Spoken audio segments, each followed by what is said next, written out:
Vous vous appelez? Bretelle, Ça s'écrit. si on veut. Je vous demande comment ça s'écrit. S-T-E-L ou comme bretelle de pantalon? Bretelle tout court. Oh, mais quel idiot! Cela s'écrit-il comme ça se prononce? Eh, bien sûr. La compagnie Illuminée existe depuis 6 ans, quelque chose comme ça. Elle a été créée par une prof qu'on avait à l'époque qui était Stéphanie Filippini de la compagnie Chiacchieroni de Porto Vecchio. Et donc depuis, elle existe et on joue tous les ans une pièce. Voilà. Cette année, je parle de la pièce de cette année. Voilà, cette année, c'est Les pavés de l'ours de Feydeau. Et on a choisi exceptionnellement de la jouer tout l'été et de continuer à la jouer tout l'été après la fin juin. Et c'est la 12e fois qu'on va la jouer ce soir.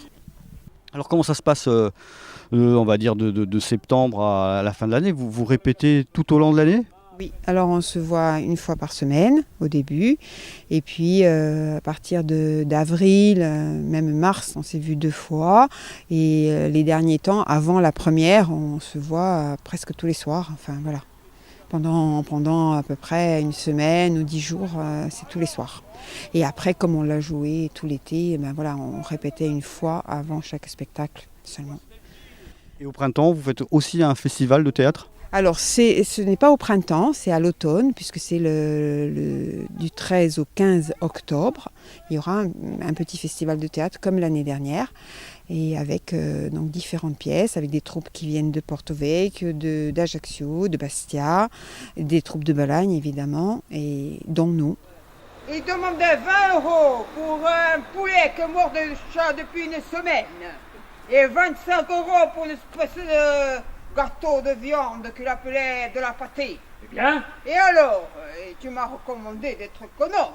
C'est du vol, ça. À Gaillot, la poule coûte 10 €. Cette année, vous avez choisi Georges Feydeau. Oui, on a choisi Georges Feydeau parce qu'on avait envie de jouer Feydeau depuis quelque temps, et puis il se trouve qu'on a accueilli une troupe qui jouait du Feydeau, et on a joué, du coup cette soirée-là, on a joué 3 pièces de Feydeau, en sachant que la nôtre, elle était seulement à moitié parce qu'on n'était pas prêt, on n'avait pas fini de la monter, mais voilà.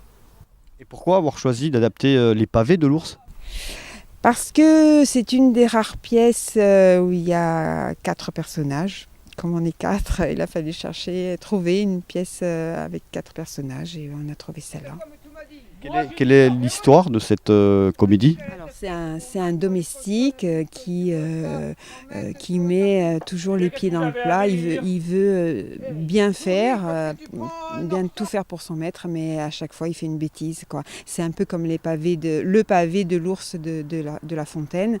C'est où l'ours, pour enlever la mouche qu'il y avait sur la tête de son copain, a envoyé un pavé sur la mouche, mais en même temps il a tué son copain, quoi.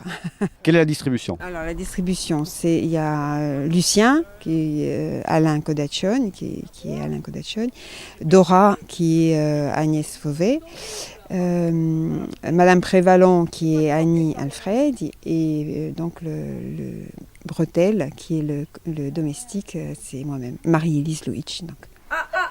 Non, c'est Madame de Prévalon. Madame de Prévalon. Non, Prévalon Butor. Ah, Madame de Prévalon Butor.